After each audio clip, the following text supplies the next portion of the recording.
আজকে আপনাদের সাথে ইংরেজি দ্বিতীয় পত্র চূড়ান্ত বা ফাইনাল একটা সাজেশন নিয়ে আপনাদের সাথে আলোচনা করব।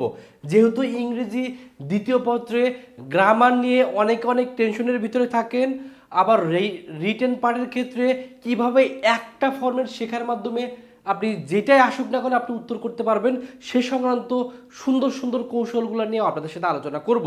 এই জন্য ইংরেজি দ্বিতীয় পত্র নিয়ে বা ইংলিশ সেকেন্ড পেপার নিয়ে যারা ভয় করতেছেন তারা অবশ্যই ভিডিওটা প্রথম থেকে শেষ পর্যন্ত দেখবেন। তাহলে আশা করি আজকের এই সাজেশন বা এই শেষ মুহূর্তে এই কৌশলগুলো অবলম্বন করার মাধ্যমে আপনি কিন্তু ইংলিশ সেকেন্ড পেপারে অনেক ভালো একটা রেজাল্ট নিয়ে আসতে পারবেন। তো প্রথমে যদি একটু মানবন্টন নিয়ে আলোচনা করি, ইংলিশ সেকেন্ড পেপারের ক্ষেত্রে পার্ট এতে 60 মার্কের প্রশ্ন আসবে, আর পার্ট বিতে মেনলি 40 মার্কের প্রশ্ন আসবে। এবং পার্ট বিটা কিন্তু সবচেয়ে সহজ, কারণ এখানে 40-এর ভিতরে আপনি 40 অথবা 38 এর উপরে কিন্তু মার্ক তোলা সম্ভব। এর জন্য আজকের এই ভিডিওতে আমরা ভিডিও শেষের দিকে কিভাবে একটা ফরম্যাট শেখার মাধ্যমে আপনি যে কোনো ফর্মাল লেটার আসলে উত্তর করতে হয় বা একটা ফরম্যাট শেখাবো, শুধু যেটাই ইমেল আসুক না কেন আপনি উত্তর করতে পারবেন। আর এই ফর্মাল অথবা ইমেল যে কোনো একটা পরীক্ষা আসবে, সেটার মার্ক থাকবে হলো 8। আপনাকে আমি একটা রিপোর্ট লেখার জন্য জাস্ট একটা ফরম্যাট শেখাবো, সেই একটা ফরম্যাট ভালো করে শিখলে যেটাই রিপোর্ট আসুক না কেন আপনি কিন্তু উত্তর করতে পারবেন। এবং এটা কিন্তু ভিডিও শেষের দিকে আপনাদের দেখাই দিব। এটার মার্ক হলো 8। প্যারাগ্রাফের ক্ষেত্রে আপনার ফরম্যাট দিয়ে দিব, একটা ফরম্যাট শিখবেন, যেটাই আপনি প্যারাগ্রাফ আসুক না কেন আপনি কিন্তু উত্তর করতে পারবেন। এটা হলো 10 মার্ক। আর ফ্রি রাইটিং বা কম্পোজিশনের ক্ষেত্রে 14 মার্ক আসবে। এবং এই ফ্রি রাইটিং বা কম্পোজিশনের ক্ষেত্রেও আপনাদের আমরা একটা ফরম্যাট দিয়ে দেবো, ওই ফরম্যাটে যেটা আসুক না কেন আপনি একটা ফরম্যাট দিয়ে কিন্তু যেটা আসুক, কমন না আসলে আপনি কিন্তু উত্তর করতে পারবেন। আর প্রথমে মিলি তাহলে আলোচনা শুরু করবো গ্রামার পার্ট নিয়ে। গ্রামারের ক্ষেত্রে প্রত্যেকটার ক্ষেত্রে পাস করে থাকবে। প্রথমে আছে আর্টিকেল, তারপর আছে প্রিপোজিশন, তারপর আছে স্পেশাল ওয়ার্ডের ইউজ, তারপর আছে কমপ্লিটিং সেন্টেন্স, তারপর রাইট ফর্ম আর ভার্ব, চেঞ্জিং সেন্টেন্স, ন্যারেশন আসবে, প্রোনাউন থেকে প্রশ্ন আসবে, মডিফায়ার, তারপর সেন্টেন্স কানেক্টর থেকে প্রশ্ন আসবে, সিনোনিম অ্যান্টোনিম থেকে আসবে, আর পাংচুয়েশন থেকে কিন্তু এখানে প্রশ্ন আসবে। তো আমরা মিলে প্রত্যেকটার জন্য কিভাবে পড়বো বা কিভাবে শেষ মুহূর্তে অল্প সময় পড়াশোনা করার মাধ্যমে পরীক্ষায় কমন পাবো বা পরীক্ষায় লিখে দিয়ে আসতে পারবো, সেটা নিয়ে কিন্তু এই ভিডিওতে এখন আমরা বিস্তারিত আলোচনা করব। সর্বপ্রথম মেনলি আমরা আর্টিকেল নিয়ে আলোচনা করব। এই আর্টিকেলটা কিভাবে পড়বো বা আর্টিকেল থেকে যেহেতু 5 মার্কের প্রশ্ন আসবে, এই 5 মার্ক পাওয়ার জন্য আমাদের পড়ার কৌশলটা কি হবে, যেহেতু সময় হাতে নেই, খুবই অল্প সময়, এজন্য আপনাকে সিলেক্টিভভাবে প্রথম যেটা কাজ হবে, প্রত্যেকটা গ্রামাটিক্যালের জন্য বেসিক যে রুলগুলো আছে সেই বেসিক রুলটা জাস্ট একবার করে দেখে ফেলা। এখন আপনাকে ডিটেলস যে পড়তে হবে তা না, শুধুমাত্র বেসিক রুলগুলো একটু জানবেন, তারপরে আপনি প্রিভিয়াস ইয়ারে বোর্ড কোশ্চেন যেগুলো আছে এগুলো বেশি বেশি এখন সলভ করবেন। যেমন আপনাদের জন্য কিন্তু মিলে আমরা একটা সুপার সাজেশন আকারে প্রত্যেকটার জন্য আমরা পিডিএফ তৈরি করছি। এই পিডিএফটা যদি আমাদের কাছ থেকে শেষ মুহূর্তে কালেক্ট করে জাস্ট একবার করে দেখে যেতে পারেন, তাহলে পরীক্ষায় আশা করি আপনি সর্বোচ্চ মার্ক কিন্তু তুলতে পারবেন। যেমন আর্টিকেলের ক্ষেত্রে আমরা কিভাবে পিডিএফটা তৈরি করছি, প্রথমে মেনলি আর্টিকেলের যে বেসিক যে নিয়মগুলা, যে কার আগে আপনার কখন এ ইউজ হবে, কখন এন ইউজ হবে, কখন দা ইউজ হবে, কখন কোনো আর্টিকেল ইউজ হবে না, তার বেসিক রুলগুলো দিয়ে দিচ্ছি। কারণ আপনি বেসিক রুলগুলো যদি একবারে না জানেন, তাহলে যে সমস্যাটা হবে পরীক্ষায়, জাস্ট আপনি যদি নিয়ম না জেনে তো আর আপনি লিখতে পারবেন না। কারণ এগুলো তো আর এমন না যে আপনি একটা পড়লেন ওটাই কমন আসবে, বা আপনি একটা আর্টিকেলে একটা পড়ে গেলেন প্রিভিয়াসের উঠে আসবে তা না, আপনি যদি নিয়ম থেকে কিন্তু আসবে। আর বাদবাকিগুলো আপনাকে প্র্যাকটিস করতে হবে। এজন্য আমরা কিন্তু এখানে প্রত্যেকটার জন্য নিয়ম দিয়ে দিয়েছি, কখন এ ইউজ হবে, কখন এন এর বেসিক যে রুলগুলা, এই বেসিক রুলগুলো কিন্তু আমরা এখানে দিয়ে দিচ্ছি। আর আপনাকে অবশ্যই বেসিক রুলটা একবার অবশ্যই দেখে যেতে হবে। এখানে কিন্তু আমরা এই আর্টিকেলের জন্য প্রত্যেকটার জন্য একবার বেসিক রুল আমরা ধরে ধরে কিন্তু এখানে দেখাই দিছি। এবং এই শিটটা যদি কালেক্ট করেন তাহলে কিন্তু আমরা বেসিক রুলগুলো এখান থেকে সবগুলাই পেয়ে যাবেন। যে কোথায় আপনাকে দা ইউজ করতে হবে তার বেসিক রুলগুলো আমরা দিয়ে দিচ্ছি, এবং ঘুরে ফিরে এই জায়গাগুলো থেকে কিন্তু আপনার পরীক্ষায় কিন্তু প্রশ্ন চলে আসে। তো এই পিডিএফটা যদি কালেক্ট করেন তাহলে দেখবেন যে সব আপনাদের বেসিক রুলগুলো এখানে দিয়ে দেওয়া আছে। বেসিক রুলগুলো একবার করে আপনি দেখে নেবেন। তারপরে কাজটা কি হবে, বেসিক রুলগুলো দেখার পরে আপনার যে কাজটা হবে সেটা হলো যে আপনাকে প্রিভিয়াসের যে প্রশ্নগুলো আছে প্রিভিয়াসের প্রশ্নগুলো সলভ করতে হবে। আর প্রিভিয়াসের প্রশ্নগুলো কোথায় পাবেন সেটা কিন্তু আমাদের পিডিএফে আমরা খুব সুন্দরভাবে অ্যাড করে দিচ্ছি। এবং এখানে কিন্তু প্রত্যেকটা সালের কোশ্চেনগুলো দেওয়া আছে। যেমন আপনার আপনার দিনাজপুর বোর্ড 19 সালে যেটা আসছিল সেটা দিয়ে দেওয়া আছে, রাজশাহী বোর্ডে 19-এ যেটা আসছিল সেটা দেওয়া আছে, যশোর বোর্ড এবং দিনাজপুর বোর্ডে যেটা আসছিল তার প্রশ্নগুলো কিন্তু এখানে দেওয়া আছে। এইভাবে প্রত্যেকটা বোর্ডের যে প্রিভিয়াসের প্রশ্নগুলো সকল প্রশ্ন কিন্তু এখানে আমরা অ্যাড করে দিচ্ছি। শীটে শুধু প্রশ্ন দেওয়া নাই, প্রশ্নের পাশাপাশি কিন্তু প্রশ্নের উত্তরগুলো দেওয়া আছে। আপনি যদি একটু নিচের দিকে চলে আসেন তাহলে দেখবেন এখানে কিন্তু সুন্দরভাবে প্রত্যেকটার জন্য আমরা প্রত্যেকটার উত্তরও দিয়ে দিচ্ছি। তার মানে আপনি যদি আর্টিকেলে 5-এর ভিতর 5 কমন পেতে চান, আমাদের এই শীটটা কালেক্ট করবেন। কিভাবে কালেক্ট করবেন ভিডিও শেষের দিকে আপনাদের সাথে আলোচনা করব, অবশ্যই ভিডিওটা শেষ পর্যন্ত দেখবেন, তাহলে শীটটা কিভাবে আমাদের কাছ থেকে নিতে পারবেন সেটা আপনি জানতে পারবেন। আর যদি শীট কালেক্ট নাও করেন তারপরে যদি আপনার কাছে কোনো বই থাকে সেই বই থেকে আপনি একটু ভালো করে পড়ে ফেলবেন, আশা করি আর্টিকেলে আপনি ভালো পারবেন। কারণ আর্টিকেলটা আমরা একবারে ছোটোবেলা থেকে পড়ে আসতেছি, 9-10-এও পড়ে আসছি, এখন তো সে একটু ঝালাই করে নিব আর বেশি বেশি প্র্যাকটিস করে যাবো, আশা করি আর্টিকেলে আপনি ভালো করতে পারবেন। তারপর যেটা আছে সেটা হলো প্রিপোজিশন। এই প্রিপোজিশনের ক্ষেত্রেও সেমভাবে আপনাকে প্রথমে বেসিকগুলো জানতে হবে, একবারে বেসিক নিয়ম, কখন আপনাকে অন হবে, কখন অ্যাড হবে, এই যে বেসিক যে বিষয়গুলো আছে, কখন ইন হবে, এই বেসিকগুলো যদি আপনি না জানেন তাহলে দেখবেন যে পরীক্ষায় আসলে সহজ আসছে, বাট একবার বেসিকগুলো না জানার কারণে আপনি উত্তরটা করতে পারতেছেন না। এর জন্য অবশ্যই প্রথমে আগে এই মেন যে বেসিক রুলগুলো আছে সেই বেসিক রুলগুলো জানতে হবে। তো এই বেসিক রুলগুলো যদি আপনার কাছে কোনো গাইড বই থাকে আপনি চাইলে সেই গাইড বই থেকে পড়ে নিতে পারেন। আর যদি আপনার কাছে গাইড বই না থাকে, একটু অল্প পড়াশোনা করে যদি প্রস্তুতি নিতে চান, তারা চাইলে আমাদের কাছ থেকে শীটটা কালেক্ট করতে পারেন। কারণ এই শীটেও কিন্তু আমরা এই প্রিপোজিশনের যে বেসিক নিয়মগুলো আগে আমরা অ্যাড করে দিচ্ছি, একবারে প্রত্যেকটা ধরে ধরে আমরা অ্যাড করে দিচ্ছি, এবং বেশি নিয়ম দেওয়া নেই, যেগুলো একবারে ইম্পর্টেন্ট সেগুলো অ্যাড করে দিচ্ছি। তারপরেই আমরা যেটা করছি, প্রিভিয়াস ইয়ারে যে বোর্ড কোশ্চেন যেগুলো আসছে বিভিন্ন বোর্ডে, সেই বোর্ড কোশ্চেনগুলো অ্যাড করে দিচ্ছি। তার মানে প্রথমে আপনাকে নিয়ম জানতে হবে, তারপরে এখন বোর্ড কোশ্চেনগুলো সলভ করতে হবে। এখানে দেখেন ঢাকা বোর্ড 25-এ যে প্রশ্নটা আসছিল, প্রশ্নটা আমরা দিয়ে দিচ্ছি। রাজশাহী বোর্ডে যেটা আসছিল, এবং রাজশাহী বোর্ডে এই প্রশ্নটা কিন্তু রিপিট হয়েছিল, একবার আসছিল রাজশাহী বোর্ডে, একবার আসছিল দিনাজপুর বোর্ডে, অর্থাৎ দিনাজপুর বোর্ডে 24 সালের প্রশ্নই আবার রাজশাহী বোর্ডে 25 সালে চলে আসছে। তার মানে বোর্ড কোশ্চেনগুলোও কিন্তু যদি দেখা যায় যে রিপিট হয়ে যায়, এই জন্য অবশ্যই আপনাকে বোর্ড কোশ্চেনগুলো সলভ করতে হবে। সেখানে কিন্তু আমরা বোর্ড কোশ্চেনগুলো দিয়ে দিছি, এবং বোর্ড কোশ্চেনগুলো শুধু দেই নেই, বোর্ড কোশ্চেনের পাশাপাশি বোর্ড এর উত্তরগুলো কোথায় পাবেন এই উত্তরগুলো কিন্তু এখানে অ্যাড করে দেওয়া আছে। এখানে যদি আপনি আসেন যে প্রত্যেকটার জন্য উত্তর কি হবে, উত্তরগুলো কিন্তু দিয়ে দেওয়া আছে। তার মানে আপনার যদি নিয়ম পড়া থাকে এবং বোর্ড কোশ্চেনগুলো যদি এখন শেষ মুহূর্তে বেশি বেশি সলভ করে যান, আশা করি আপনি প্রিপোজিশনও ভালো করতে পারবেন। সেমভাবে আমাদের যেটা আছে যে স্পেশাল ওয়ার্ডের আমাদের এখানে 3 নাম্বারে যেটা আছে সেখানে 5 মার্কের আসে, এটা অনেক অনেক সহজ, মানে গ্রামাটিকের ভিতরে সবচেয়ে সহজ হলো এটা। কারণ এখানে জাস্ট বেসিক কয়েকটা ওয়ার্ড আছে, এই ওয়ার্ডগুলো যদি আপনি জানতে পারেন, এর মিনিংগুলো যদি জানতে পারেন, তাহলে খুব ইজিলি এটা কিন্তু উত্তর করতে পারবেন। এই ক্ষেত্রে যেমন প্রায় সময় যেগুলো ইউজ আসে, এই have to, has to, had to, এগুলো ইউজ কোথায় হয় সেটা একটু পড়ে নিতে হবে। হ্যাড বেটার কখন ইউজ করা হয়, উড রাইদার কখন ইউজ করা হয়, হোয়াট ইফ কখন ইউজ করা হয়। সো এই যে বেসিক, যে অ্যাস ইফ কখন বা অ্যাজ দো কখন ইউজ করা হয়, সো অ্যাজ সুন অ্যাজ কখন ইউজ করা হয়, দেয়ার কখন ইউজ করা হয়। সো জাস্ট কিছু আমাদের ওয়ার্ড আছে স্পেশাল ওয়ার্ড, এই ওয়ার্ডের জাস্ট মিনিংগুলো জানবেন এবং কোথায় ইউজ করা হয় সেটা জানবেন, তারপরে আপনাকে জাস্ট প্রিভিয়াস ইয়ারের বোর্ড কোশ্চেনগুলো সলভ করতে হবে। তার মানে জাস্ট ওয়ার্ডগুলো মিনিংগুলো যদি জানা থাকে এবং প্রিভিয়াস ইয়ারের কোশ্চেনগুলো যদি আপনি সলভ করে যান, তাহলে দেখবেন এখান থেকে আপনি 5-এর ভিতরে 5ই কমন পেয়ে যাবেন। কারণ এটা খুবই সহজ, একবারে সহজ বলা হয় এই 3 নাম্বারটা আছে স্পেশাল ওয়ার্ড যেগুলো আছে সেগুলোর ইউজ। এবং এখানে কিন্তু মিলে আমরা প্রিভিয়াস ইয়ারের কোশ্চেনগুলো যেমন দিচ্ছি, পাশাপাশি যদি নিচের দিকে চলে আসেন তাহলে এর উত্তরগুলো কিন্তু দেওয়া আছে, এবং প্রত্যেকটার জন্য মানে সকল বোর্ডেরগুলো আমরা এখানে অ্যাড করে দিচ্ছি, এবং একবার নিচের দিকে আসলে এই উত্তরও পেয়ে যাবেন। যেমন এখানে প্রত্যেকটার উত্তর দেওয়া আছে, তার মানে উত্তরগুলো দেখে আপনি তো শেষ মুহূর্তে বেশি বেশি প্র্যাকটিস করে গেলে আশা করি এখানে আপনি পাস পেয়ে যাবেন। তারপর যেটা আছে কমপ্লিটিং সেন্টেন্স, এটাও আমরা 9-10 থেকে পড়ে আসছি। এখন শুধুমাত্র আপনাকে নিয়মগুলো একবার একটু দেখে নিতে হবে, জাস্ট বেসিক নিয়মগুলো, কখন আপনাদের স্ট্রাকচারগুলো অ্যাস ইফ যদি থাকে তাহলে মানে টেন্সের কী কী ধরনের পরিবর্তন হয়, দো, অল দো, তারপর নো সুনার হ্যাড, এই যে বেসিক রুলগুলো, এই বেসিক রুলগুলো জাস্ট কয়েকটা আছে, এই কয়েকটা বেসিক রুলগুলো শিখে ফেলবেন, সেটা কিন্তু এই শিটে আমরা খুব সুন্দরভাবে অ্যাড করে দিচ্ছি। বেসিক রুলগুলো একবার জাস্ট চোখগুলো নেবেন, তারপরে আপনাকে কি করতে হবে, বেসিক রুলের পরে আপনাকে প্রিভিয়াসের যে বিভিন্ন বোর্ডের প্রশ্নগুলো আসছে, যেমন দিনাজপুর বোর্ডে যে প্রশ্নটা আসছে, বা রাজশাহী বোর্ডের প্রশ্ন, অথবা যশোর বোর্ডের প্রশ্ন, অথবা চট্টগ্রাম বোর্ডের প্রশ্ন, বা চিটাগাং বোর্ডের প্রশ্ন, বা সিলেট বোর্ডের প্রশ্ন, যত বোর্ডের প্রশ্নগুলো আছে এগুলো সলভ করবেন, এখানে কিন্তু অ্যাড করে দেওয়া আছে। এবং এটার উত্তরগুলো কি হবে, উত্তরগুলো যদি নিচের দিকে আসেন, উত্তরগুলো কিন্তু আমরা অ্যাড করে দিয়েছি প্রত্যেকটা বোর্ডের জন্য, এই উত্তরগুলো থেকে আপনি প্র্যাকটিস করবেন। মানে এখন কিন্তু বেশি মানে পড়ার সময় নেই, আপনার কাছে উত্তরপত্র থাকবে, আপনি একবার করে মাথায় এক দেখে নেবেন।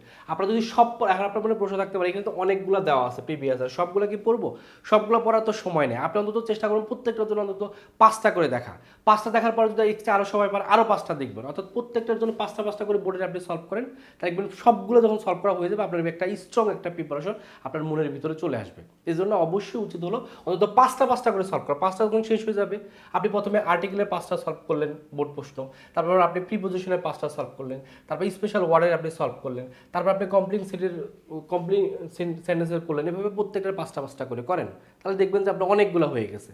তারপর যদি 5টা করার পরও যদি এখানে এখন সময় আছে, তারপরে আপনি আবার 5টা করে পরের 5টা করে এভাবে কিন্তু করতে থাকবেন, যতটুকু সম্ভব আপনি চেষ্টা করে যাবেন, সময় নষ্ট করা যাবে না। তারপর হলো রাইট ফর্ম আর ভার্ব। এই রাইট ফর্ম আর ভার্বের ক্ষেত্রে অবশ্যই আপনাকে আগে বেসিক নিয়মগুলো জানতে হবে, কারণ রাইট ফর্ম আর ভার্বের ক্ষেত্রে বেসিক রুলস যদি আপনি না জানেন আপনি কখনোই সঠিকভাবে অ্যান্সার করতে পারবেন না। এই ক্ষেত্রে আমরা খুব সুন্দরভাবে একবারে শর্ট করে যেগুলো আপনার বেসিক রুলস, সেই বেসিক রুলগুলো প্রথমে আমরা এখানে অ্যাড করে দিচ্ছি। আগে বেসিক রুলগুলো দেখবেন, বেসিক রুলগুলো দেখার সময় কখন এস যুক্ত হয়, কখন ইএস যুক্ত হয়, সো কখন কোন টেন্স আসে, এগুলো কিন্তু খুব শর্ট করে আমরা দিয়ে দিচ্ছি এবং কিছু কিছু নিমোনিকও দিয়ে দিচ্ছি কীভাবে মনে রাখা যায়, এখানে অনেক কিছু আমরা মনে রাখতে পারি না। তারপরে আমরা কি করছি, এখানে প্রিভিয়াস ইয়ারের যে বোর্ড কোশ্চেনগুলো আছে বোর্ড কোশ্চেনগুলো দিয়ে দিচ্ছি, যেমন আপনার ঢাকা বোর্ডের প্রশ্ন, তারপর রাজশাহী বোর্ডের প্রশ্ন, যশোর বোর্ডের প্রশ্ন, চট্টগ্রাম বোর্ডের প্রশ্ন, বোর্ডের কোশ্চেনগুলো দিয়ে দিচ্ছি। এই বোর্ডের কোশ্চেনগুলো কী করবেন, প্র্যাকটিস করবেন। কীভাবে প্র্যাকটিস করবেন, নিচে উত্তর দেওয়া আছে, এই উত্তরগুলো বের করবেন, উত্তর দিয়ে বের করে তার দেখবেন যে কোনটার উত্তর কী আসছে। আগে নিজে নিজে বসাবেন, বসে উত্তরের সাথে মিলাবেন, দেখবেন যে জিনিসগুলো কারেকশন কিন্তু হয়ে যাচ্ছে। তারপরে যেটা আছে কি, যেটা আছে হলো আমাদের চেঞ্জিং সেন্টেন্স। এই ক্ষেত্রে আপনাকে কয়েকটা জিনিস শিখতে হবে। একটা সিম্পল কমপ্লেক্স কম্পাউন্ডের পরিবর্তন এটা আসে, এটার যে বেসিক রুলগুলো সেই বেসিক রুলগুলো পড়তে হবে। এখানে কিন্তু আমরা খুব সুন্দরভাবে যে বেসিক রুলগুলো আছে বেসিক রুলগুলো কিন্তু আমরা অ্যাড করে দিচ্ছি। সো এখান থেকে জাস্ট বেসিক রুলস যেগুলো আছে বেসিক রুলগুলো পড়বেন। তারপরে কিন্তু আসে অ্যাফার্মেটিভ টু নেগেটিভ, এই যে রূপান্তরগুলো আছে, সেন্টেন্সের রূপান্তরের যে নিয়মগুলো আছে সেটা একটু পড়ে নেবেন। সেটা কিন্তু এখানে খুব সুন্দরভাবে আমরা অ্যাড করে দিচ্ছি। যেমন অ্যাসারেটিভ থেকে ইন্টারোগেটিভ করতে গেলে আমরা কী হয়, যেমন নেভার থাকলে কী হবে, ইভার হবে, নাথিং থাকলে কী হবে, এনিথিং হবে, এভরিবডি থাকলে কী হবে, মানে একবার আমরা শর্ট করে যেগুলো সুন্দরভাবে সাজানো দরকার আমরা কিন্তু নিয়মগুলো কিন্তু দিয়ে দিচ্ছি। সো এই নিয়মগুলো আগে পড়বেন। নিয়মগুলো পড়ার পরে আপনাকে কী করতে হবে, এটা পড়ার পাশাপাশি কিন্তু আরেকটা পড়তে হয় এখানে, এই আপনার সেন্টেন্স ছাড়াও এই ডিগ্রিটা কিন্তু চলে আসে। সো ডিগ্রি ক্ষেত্রে শর্টকাটে কীভাবে মনে রাখা যায় সেটা কিন্তু আমি এখানে দিয়ে দিচ্ছি। যেমন পজিটিভ, কম্পারেটিভ আর সুপারলেটিভ। যদি নো আদার থাকে তাহলে সেক্ষেত্রে কী হবে, দেন এনি আদার, আর এখানে কী হবে, তার সুপারলেটিভ ফর্মটা হবে। ভেরি ফিউ থাকলে কী হয়, তাহলে শর্ট করে আপনাদের সামনে তুলে ধরছি। দেখুন বইগুলোতে অনেক ডিটেলস দেওয়া, অনেক কিছু মনে থাকে না, বাট আমরা মেইন কোর জিনিসগুলো তুলে ধরছি। এগুলো যদি পড়ে যান তাহলে দেখবেন ডিগ্রি থেকে প্রশ্ন আসলে আপনি উত্তর করতে পারবেন। তো আমরা সবগুলো নিয়ম এখান থেকে দেখবো, দেখার পরের কাজ কী হবে, ভয়েসটা কিন্তু দেখে নিতে হবে। এখানে কিন্তু ভয়েসও আসে। সো ভয়েসের নিয়মগুলো কিন্তু আমরা শর্ট করে অ্যাড করে দিচ্ছি, যে ভয়েসের ক্ষেত্রে কী কী হয়, মানে V1 থাকলে কোন ফর্মে নিতে হয়, V2 থাকলে কোন ফর্মে নিতে হয়, একবারে শর্টকাটভাবে আমরা এখানে দিয়ে দিচ্ছি। একবার দেখলে আপনি নিজে নিজেই বুঝতে পারবেন যে কী হচ্ছে। তারপরে আপনাকে কী করতে হবে, নিচের দিকে এগুলো নিয়মগুলো একবার করে দেখে নেবেন। দেখে যাওয়ার পরেই আপনাকে যেটা করতে হবে, প্রিভিয়াস ইয়ারের বোর্ড কোশ্চেন যেগুলো আছে সেই বোর্ড কোশ্চেনগুলো সলভ করতে হবে। আপনার যদি নিয়ম জানা থাকে তাহলে সেক্ষেত্রে নিয়মগুলো তো আর দেখার দরকার নেই, সরাসরি আপনি বোর্ড কোশ্চেনে চলে যাবেন। আর যদি নিয়ম জানা না থাকে তাহলে সেক্ষেত্রে আপনাকে কী করতে হবে, আপনাকে যেটা করতে হবে নিয়মগুলো দেখে তারপর বোর্ড কোশ্চেনগুলো সলভ করতে হবে। এখানে কিন্তু বোর্ড কোশ্চেনগুলো আমরা অ্যাড করে দিচ্ছি। যেমন এটা আমাদের আসছিল হলো দিনাজপুর বোর্ডে 19 সালে আসছিল। সো এটা একটা ফর্ম দেওয়া আছে, এটাকে পজিটিভে নিলে কী হবে, এটা অ্যাক্টিভ আছে, প্যাসিভে নিলে কী হবে, মানে সবগুলো ফর্মেটে কিন্তু এখানে দেওয়া আছে।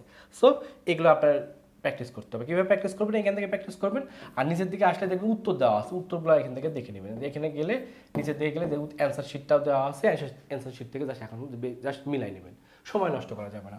আর ন্যারেশনের ক্ষেত্রে বেসিক যে রুলগুলো, যেমন আপনার ক্যান থাকলে কী হয়, উইল থাকলে কী হয়, সো এগুলো কিন্তু বেসিক রুল যেগুলো, সেই বেসিক রুলগুলো কিন্তু এখানে আমরা খুব সুন্দরভাবে শিটে অ্যাড করে দেওয়া আছে। জাস্ট বেসিক রুলগুলো আগে একটু দেখে নেবেন, কারণ বেসিক রুল না জানলে তো আপনি করতেই পারবেন না। তারপরে কী করবেন, বেসিক রুলগুলো যখন দেখা শেষ হয়ে যাবে নিচের দিকে আসলেই দেখবেন যে বেসিক রুলগুলো যখন দেখা শেষ হয়ে যাবে নিচের দিকে আসলেই দেখবেন যে আমরা প্রিভিয়াসের যে বোর্ড কোশ্চেনগুলো আছে সেই বোর্ড কোশ্চেনগুলো এখানে অ্যাড করে দিচ্ছি। দিনাজপুর বোর্ড, রাজশাহী বোর্ড, এই বোর্ড কোশ্চেনগুলো তারপর দেখবেন। বোর্ড কোশ্চেনগুলো দেখার পরে নিচের দিকে এটার সলিউশন কোথায় পাবেন, নিচের দিকে আসলেই দেখবেন এটার সলিউশনগুলো দেওয়া আছে, তারপর জাস্ট সলিউশনের সাথে মিলাই নেবেন। তারপরে কি আছে, তারপরে আছে হলো প্রোনাউনের ক্ষেত্রেও কিন্তু আপনাদের অবশ্যই প্রোনাউনের যে বেসিক জিনিসগুলো সেটা জানতে হবে। যে প্রোনাউন সাবজেক্টিভ ফর্মে কীভাবে বসে, অবজেক্টিভ ফর্মে যদি আসে তখন কীভাবে বসে, তারপর রিফ্লেক্সিভ সেই হিসাবে কীভাবে বসে, তার বেসিক যে রুলগুলো সেই বেসিক রুলগুলো তার শীট থেকে একটু দেখে নেবেন। এই বেসিক রুলটা জানলে তার জায়গায় দেখা যায় পরবর্তীতে কোশ্চেন যেগুলো আছে কোশ্চেনগুলো সলভ করলে কিন্তু খুব ইজিলি সলভ করা যায়। তারপরে আপনি কী করবেন, প্রিভিয়াস ইয়ারের যে কোশ্চেনগুলো আছে, যেমন বিভিন্ন যে কোশ্চেনগুলো আছে এই কোশ্চেনগুলো সলভ করা শুরু করবেন। অর্থাৎ প্রথম হলো বেসিক রুলটা একবার করে দেখবেন। যদি বেসিক রুল আগের থেকে পড়া থাকে তাহলে সেটা দেখার দরকার নেই, সেখানে কোশ্চেনগুলো বেশি সলভ করবেন। সলভ করার পাশাপাশি আমরা উত্তরগুলো দিয়ে দিচ্ছি, উত্তরগুলো কিন্তু একবার করে দেখে নেবেন। মডিফায়ারের ক্ষেত্রেও সেম ভাবে আপনাকে আগে বেসিক রুল যেগুলো আছে রুলগুলো একবার একটু পড়ে নিতে হবে, কারণ বেসিক রুল না পড়লে দেখা যায় মডিফায়ারের ক্ষেত্রে পারাটা একটু টাফ। তারপর আপনাকে প্রিভিয়াস যে কোশ্চেনগুলো আছে সেগুলো সলভ করতে হবে। এখানে কিন্তু আমরা উত্তরগুলো অ্যাড করে দিচ্ছি। তারপর যেটা আছে সেটা হলো সেন্টেন্স কানেক্টর। এটা কিন্তু খুবই সহজ। কেন সহজ? কারণ এখানকার মিনিংগুলো জানলে, এখানে যে সেন্টেন্স কানেক্টরগুলো যেগুলো আছে এই সেন্টেন্স কানেক্টরগুলোর মিনিংগুলো যদি জানেন, যে অ্যাটলিস্ট মানে কি অবশেষে, বাট মানে কিন্তু, বিসাইড মানে তাছাড়া, বিকজ মানে কারণ, এই মেন জাস্ট এই ইয়াগুলো জানলে এবং এগুলো কখন ইউজ করা হয় তার জাস্ট কারণগুলো যদি আপনার জানা থাকে তাহলে খুব ইজিলি এটা কিন্তু পারা যায়। লাস্ট এই মিনিংগুলো একটু ভালো করে জেনে নেবেন। তারপর যেটা করবেন প্রিভিয়াসের যে বোর্ড কোশ্চেনগুলো আসছে এই বোর্ড কোশ্চেনগুলো সলভ করবেন। জাস্ট নিচের দিকে চলে আসলে দেখবেন যে আমরা বোর্ড কোশ্চেনগুলো অ্যাড করে দিয়েছি। প্রিভিয়াসের বিভিন্ন জায়গায় যে বোর্ড কোশ্চেনগুলো আসছে সেগুলো দেওয়া আছে এবং সেই বোর্ড কোশ্চেনগুলো যে সলিউশন, সেই সলিউশনগুলো নিচে আছে, এই সলিউশনগুলোর সাথে মিলে জাস্ট প্র্যাকটিস করে যাবেন। আশা করি এখান থেকে আসলে আপনি পারবেন। তারপর যেটা আছে সেটা হলো সিনোনিম অ্যান্টোনিম। এই সিনোনিম অ্যান্টোনিমে অনেক প্যারাখান। সিনোনিম অ্যান্টোনিমের ক্ষেত্রে এখন আপনাকে বেশি পড়তে হবে না, শুধুমাত্র আমি জাস্ট বলবো সময় নেই, শুধুমাত্র যেহেতু সময় অনেক কম এজন্য জাস্ট এখন প্রিভিয়াসের যেগুলো আসছে সেগুলোই সলভ করবেন। অনেকে দেখা যায় অনেক সিনোনিম অ্যান্টোনিম পড়েন, মনে থাকে না, এখন অত বেশি পড়ার দরকার নেই। আপনি বোর্ড কোশ্চেনগুলো পড়ে যান, দেখবেন এখান থেকে আপনি যেহেতু 10টা আসে 10টার ভিতরে আপনি যে বোর্ড কোশ্চেনগুলো পড়ে যান দেখবেন যে আপনার 7টা 8টা আপনি এমনি এখান থেকে কমন পাচ্ছেন। সো বোর্ড কোশ্চেনগুলো এখান থেকে পড়ে যাবেন। তাই এবং তার উত্তরগুলোকে এখানে আমরা বোর্ড কোশ্চেনগুলো দিয়ে দিয়েছি, বোর্ড কোশ্চেনের উত্তরগুলো নিচে দেওয়া আছে, উত্তরগুলোর সাথে এখন জাস্ট প্র্যাকটিস করে যাবেন। তারপরে যেটা আছে সেটা হলো পাংচুয়েশনের ক্ষেত্রে আপনাকে যেটা করতে হবে প্রথমে যে নিয়মগুলো, বেসিক নিয়মগুলো পড়তে হবে, কখন ফুল স্টপ হয়, কখন কোলন হয়, কখন সেমিকোলন হয়, বেসিক রুলগুলো একবার দেখে নেবেন। দেখে নেওয়ার পরে নিচের দিকে আসলে দেখবেন যে প্রিভিয়াসের যে প্রশ্নগুলো আছে সেই প্রিভিয়াসের প্রশ্নগুলো দেওয়া আছে, তার উত্তরগুলো একবার দেখবেন কোনটা সঠিক কোনটা ভুল, বা ভুল থাকলে সেটা সঠিকটা কি জাস্ট কয়েকটা প্র্যাকটিস করে গেলেও কিন্তু এখান থেকে আপনি ইনশাআল্লাহ ভালো মার্ক পেয়ে যাবেন। এরপরে মিলে আলোচনা করবো কি নিয়ে, আমরা রিটেন পার্টে চলে আসলাম। এই রিটেন পার্টের ক্ষেত্রে আপনাকে কি প্রথমে যেটা আছে ফর্মাল লেটার। ফর্মাল লেটারের ক্ষেত্রে আপনাকে জাস্ট একটা ফর্মেটে আমরা দিয়ে দিচ্ছি, একটা ফর্মেট যদি ভালো করে শিখতে পারেন তাহলে যে কোনো ধরনের অ্যাপ্লিকেশন বা ফর্মাল লেটার আসলে আপনি উত্তর করতে পারবেন। ফর্মেটটা কি দেখেন, ফর্মেটটা আমরা এখানে খুব সুন্দরভাবে দেখাই দিই। কয়েকটা ফর্মেট আছে। একটা হলো দেখা যায় নিজ স্বার্থ সম্পর্কিত অ্যাপ্লিকেশন, অর্থাৎ দেখা গেল যে আপনার নিজেরই একটা কি দরকার, আপনি ছুটি নিতে যাচ্ছেন, অথবা আপনি ফুল ফ্রি স্কলারশিপ চাচ্ছেন, অথবা আপনি টিসি চাচ্ছেন, অথবা আপনি টেস্টিমোনিয়াল চাচ্ছেন, তাহলে সেক্ষেত্রে আপনি এই ফর্মেটটা ইউজ করবেন। অর্থাৎ আপনার নিজেরই দরকার এরকম কোনো বিষয় যদি আপনাকে অ্যাপ্লিকেশন লিখতে বলে তাহলে সেক্ষেত্রে প্রথমে লিখবেন কি দ্য হেডমাস্টার লিখতে পারেন, অথবা আপনি এখানে লিখতে পারেন প্রিন্সিপাল লিখতে পারেন। যেহেতু আপনি কোথায় লিখতেছেন, আপনার কলেজের অধ্যক্ষ বরাবর লিখতেছেন, তাহলে লিখবেন যে দ্য প্রিন্সিপালের কাছে লিখবেন। তারপর আপনার কলেজের নামটা লিখবেন, এখানে স্কুল না দিয়ে আপনার কলেজের নামটা লিখবেন। তারপর আপনি যেই কলেজটা যেই জায়গায় সেটা লিখবেন, আর সাবজেক্ট লিখবেন অ্যাপ্লিকেশন ফর যে বিষয়। আপনি যদি টিসি হয় তাহলে টিসি লিখবেন, টেস্টিমোনিয়াল লিখবেন। তারপর sir I bake most respectfully two state that I M a student of your school না লিখে, যেহেতু আপনি এখন কলেজে পড়তেছেন তাহলে এখানে লিখবেন কি কলেজ লিখবেন। তারপর আই লাস্ট ইয়ার, তারপর যা ফরম্যাট আছে এখানে লিখবেন। জাস্ট এই যে নিড অফ, এইখানে এই জায়গাটাতে আপনার যেটা দরকার সেটা লিখে ফেলবেন, আর যা আছে তাই। আর এখানে আপনার নামটা লিখবেন, আপনার ক্লাসটা লিখবেন, আপনার রোলটা লিখে ফেলবেন। তার মানে নিজ স্বার্থ সম্পর্কিত যদি আসে তাহলে এই ফরম্যাটটা আপনি ইউজ করবেন। আর আরেকটা হলো যে আয়োজন সম্পর্কিত, কি আয়োজন সম্পর্কিত কি কি আসতে পারে। আয়োজন সম্পর্কিত যেটা আসতে পারে, কথার কথা আপনাকে বললো যে আপনি স্টাডি ট্যুর করতে যাচ্ছেন, অথবা পিকনিক করতে যাচ্ছেন, অথবা মিলাদ মাহফিল সম্পর্কিত একটা আপনার লিখতে বললো, তাহলে সেক্ষেত্রে এই ফরম্যাটটা আপনি ইউজ করবেন। এখানে যা আছে সব সেমভাবে লিখবেন। জাস্ট এখানে লিখবেন প্রিন্সিপাল, এখানে আপনার কলেজ লিখবেন, এই স্কুলের জায়গায় জাস্ট কলেজগুলো লিখে দেবেন, যেহেতু আপনি কলেজে পড়তেছেন সেটা আপনি জাস্ট এখান থেকে লিখবেন। আশা করি ফরম্যাটটা আপনি স্ক্রিনশট নিয়ে করতে পারবেন। আর আরেকটা হলো যে মাঝে মধ্যে যদি আপনাকে কোনো কিছু নির্মাণ সম্পর্কিত অ্যাপ্লিকেশন লিখতে বলো, অর্থাৎ আপনাকে বললো যে কোনো কিছু একটা নির্মাণ করার দরকার, তাহলে সেক্ষেত্রে আপনি একটা প্রধান শিক্ষক বরাবর একটা অ্যাপ্লিকেশন লিখেন, তাহলে সেক্ষেত্রে এখানে দ্য প্রিন্সিপাল লিখবেন। যেমন আপনাকে বললো যে একটা ক্যান্টিন প্রতিষ্ঠার জন্য, অথবা কমন রুমের জন্য, অথবা লাইব্রেরির জন্য, অথবা রেস্ট রুমের জন্য বা গেস্ট রুমের জন্য, এই রিলেটেড যদি আসে তাহলে সেক্ষেত্রে এই ফরম্যাটটা ইউজ করার চেষ্টা করবেন। ওকে, আর আশা করি এই 3টা ফরম্যাটই আছে, 3টা ফরম্যাটের ভিতরে যে কোনো একটা আপনার পরীক্ষায় কমন চলে আসবে। যেটা আসবে বললো এই 3টার ভিতরে সাধারণত ক্যাটাগরিগুলো পড়ে যায়। তারপরে হলো যে যদি ইমেল আসে, মাঝে মধ্যে দেখা যায় ফর্মাল লেটার না আসে, ইমেল আসলে আরও সেক্ষেত্রে একটা ফর্মেটই আছে, একটা ফর্মেটে ভালো করে শিখবেন তাহলে হয়ে যাবে। ফর্ম লিখবেন প্রথমে আপনার নাম রিলেটেড, যদি বলে যে সাপোজ ইউ আর শাহিন, তাহলে লিখবেন shahin1234@gmail.com, অথবা বলো যে আপনার ব্রাদারের কাছে লিখতে বলো, ব্রাদারের নাম মেনশন করে দিলে লিখবেন, অথবা XYZ টাকা লিখবেন। সেন্ডার এখানে টাইমটা উল্লেখ করে দিবেন, আর সাবজেক্ট এখানে যে বিষয় বলছে সেইটা উল্লেখ করে দিবেন। আর অবশ্যই শর্ট করে এখানে যা দেওয়া আছে এখানে শর্ট করে যে বিষয় লিখতে বলবে এখানে 1-2 লাইন লিখে এটা শেষ করে ফেলবেন। আশা করি ইমেল আসলে পারবেন, কারণ ইমেলটা তুলনামূলক ফর্মালিটি থেকে সহজ। তো এখানে কিন্তু একটা এক্সাম্পল দিয়ে আপনাদের দেখানো হয়েছে যে এই রিলেটেড যদি আসে তাহলে এইভাবে লিখতে হয়। তো আশা করি ইমেলের এই ফরম্যাটটা জাস্ট স্ক্রিনশট দিয়ে করে ফেলবেন শেষ মুহূর্তে। তারপর যেটা আছে সেটা হলো রিপোর্ট। এই রিপোর্ট নিয়ে অনেকে প্যারার ভিতরে পড়ে যান যে রিপোর্টটা কীভাবে লিখবো। রিপোর্টেরও এখানে আমি ফরম্যাট দিয়ে দিচ্ছি, এই ফরম্যাটটা একটু ভালো করে পড়বেন। যেমন যদি কখনো কোনো প্রবলেম, ম্যাক্সিমাম সময় দেখা যায় এই রিপোর্টটা মেনলি এই প্রবলেম রিলেটেড রিপোর্টটা বেশি লিখতে বলে। বিভিন্ন ধরনের প্রবলেম, ধরুন মাদকাসক্তি অথবা খাদ্য ভেজাল অথবা সড়ক দুর্ঘটনা বা ট্রাফিক জ্যাম বা দুর্নীতি, এই রিলেটেড মানে প্রবলেম রিলেটেড যখন রিপোর্ট লিখতে বলবে প্রথমে আপনাকে যেটা করতে হবে, প্রথমে আগে এখানে যেই টপিকে লিখতে বলবে সেই টপিকটা এখানে নামটা এখানে লিখে দেবেন। কথার কথা আপনাকে লিখতে বললো কি সম্পর্কে, ট্রাফিক জ্যাম সম্পর্কে, তাহলে এখানে প্রথমেই লিখবেন এইভাবে ট্রাফিক, সবগুলো বড় হাতের লেটার লিখতে পারেন, যেহেতু এগুলো সব বড় হাতের লেটারে আছে আপনি চাইলে সবগুলো বড় হাতের লেটারে লিখে দেবেন। এইভাবে লিখবেন ট্রাফিক, ট্রাফিক, তারপরে কি লিখবে কি জ্যাম, ট্রাফিক জ্যাম লিখে তারপরে একটা হেডলাইন দিয়ে দেবেন অথবা একটা শিরোনাম দিয়ে দেবেন, এখানে যে হেডলাইন দেওয়া আছে সেটাই দিবেন। তারপরে হলো এখানে লিখবেন যে আপনি ইংলিশ ডেইলি রিপোর্টার, অথবা একটা আপনি পত্রিকার নাম আপনি ধরেন এটাই দিবেন, যেহেতু পত্রিকার নামটা মেনশন করে দেওয়া থাকে না, যেখান থেকে লিখতেছেন সেটা লিখবেন ঢাকার, এখানে ডেটটা উল্লেখ করে দিবেন। এভাবে যেভাবে লেখা আছে ডেট এভাবে লিখবেন। অনেকে লেখে 8/7/26, এভাবে না, এখানে যেভাবে দেওয়া আছে 8 জুলাই 2026 ওভাবে লিখবেন। আর এখানে হলো টপিকের নাম যেটা আসুক না কেন এই টপিকের নামটা এখানে বসাই দিবেন, যা আছে তাই এই টপিকের এখানে জাস্ট এই টপিকের নাম যেটা আছে টপিকের নামটা বসাই দিবেন। আর এখানে কারণগুলো cos 1 cos 2 cos 3, অর্থাৎ যেই টপিকে লিখতে বলছে, কথা বলতে ট্রাফিক জ্যাম সম্পর্কে লিখতে বলছে, তাহলে সেক্ষেত্রে ট্রাফিক জ্যামের কী কী কারণ হতে পারে। প্রথম কারণ হতে পারে যে আমরা সচেতন না, মানুষরা সচেতন না। তবে আর একটা যেটা কাজ হতে পারে আমরা মাত্রাতিরিক্ত কী পরিমাণে আমরা কি বাহন ইউজ করি। সো তার একটা হলো যে দেখা যায় ফুটপাথ, এর মেন যে কারণগুলো সেগুলো লিখে দিবেন। তো সেক্ষেত্রে কী কী ধরনের প্রভাব পড়তেছে সেই প্রভাবগুলো একটা দুটো উল্লেখ করে দেবেন। এর কারণে কী কী হয়, আমাদের সময় অনেক নষ্ট হয়, অনেক সময় আমাদের রাস্তায় নষ্ট হয়ে যায়। সো এগুলো আপনি এখান থেকে জাস্ট ইংলিশে লিখে দেবেন, আশা করি পারবেন। আর সেটার বাংলা অনুবাদও করে দেওয়া আছে, অনুবাদটা একবার পড়ে নেবেন, আশা করি এটা লিখতে পারবেন। আর যদি কখনো আপনাকে কী সম্পর্কে রিপোর্ট লিখতে বলে, কখনো একটা অনুষ্ঠান সম্পর্কে আপনাকে রিপোর্ট লিখতে বলে, অর্থাৎ আপনার কলেজে আপনার ধরেন কথা স্বাধীনতা দিবস উদযাপন হয়েছে অথবা বিজয় দিবস উদযাপন হয়েছে কোনো একটা কলেজে, তাহলে সেক্ষেত্রে আপনাকে সেটা সম্পর্কে রিপোর্ট লিখতে বললো, সেক্ষেত্রে আপনি কীভাবে করবেন সেটার ফরম্যাটটা কিন্তু এখানে দেওয়া আছে। তো সেক্ষেত্রে জাস্ট পরিবর্তনগুলো কোথায় হবে, যেই বিষয় সম্পর্কে রিপোর্টটা লিখতে বলছে, কথা বুক ফায়ার সম্পর্কে লিখতে বলছে, তাহলে এখানে জাস্ট বুক ফায়ারটা লিখে দেবেন। আর যে কলেজে বা যেই প্রতিষ্ঠানে যেটা হচ্ছে সেই কথা আপনার কলেজের নাম হলো এক্স কলেজ বা ABC কলেজ, তাহলে ABC কলেজে লিখে দেবে আর কত তারিখে সেই তারিখটা এখানে উল্লেখ করে দেবে। আর বাদ বাকি যে ফর্মেটটা আছে এই ফর্মেটটা শেষ করে ফেলবেন।